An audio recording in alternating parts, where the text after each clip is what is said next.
But first, new tonight at 5:30, it's a phenomenon many tax collectors admit they'd never thought they'd ever see. People rushing to prepay their taxes. And local governments here in Western New York are now scrambling to allow people to do so. Today, we heard from Erie County for the first time about what they're doing to accommodate taxpayers. 2 on your side's Emily Lampa explains. It's complicated, folks, but we're giving people an opportunity to pay. The Erie County executive standing shoulder to shoulder with the Erie County comptroller. Unusual, but somewhat fitting, considering they're working together on something uncommon to the entire state.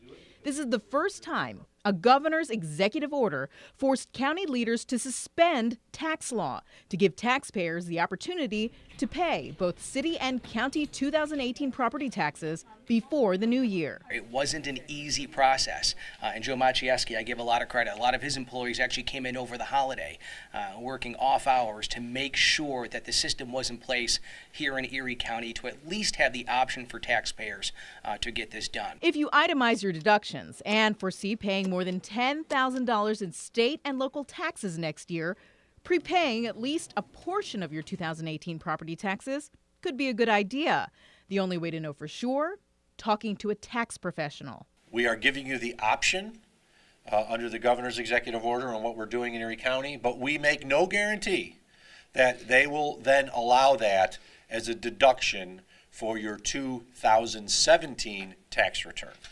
That is up to the IRS. Allowing Erie County taxpayers to prepay property taxes is literally a 180 from 1 week ago, when Poloncarz issued this statement saying county tax law does not allow for prepayment.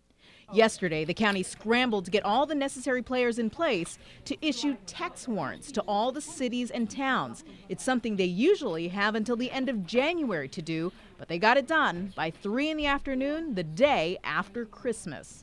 The governor's executive order allowed us to expedite the process, but it did not change how taxes are normally collected. The Amherst town clerk tells us they started collecting prepayments yesterday at 3:15. And when doors opened at 8 a.m. today, she tells us more than a dozen folks were already there waiting to pay. We've had in excess of 100 people already this morning. It's before noon. Now, if you live in Erie County and plan on prepaying, make sure to check out WGRZ.com for the details on how and where you should pay. Also, the county executive brought up at today's press conference the question about whether the IRS would even honor the deduction once taxpayers submit their 2017 tax returns. And coming up at 6, I'll tell you what the IRS had to say about this. Emily Lampa, Channel 2 News.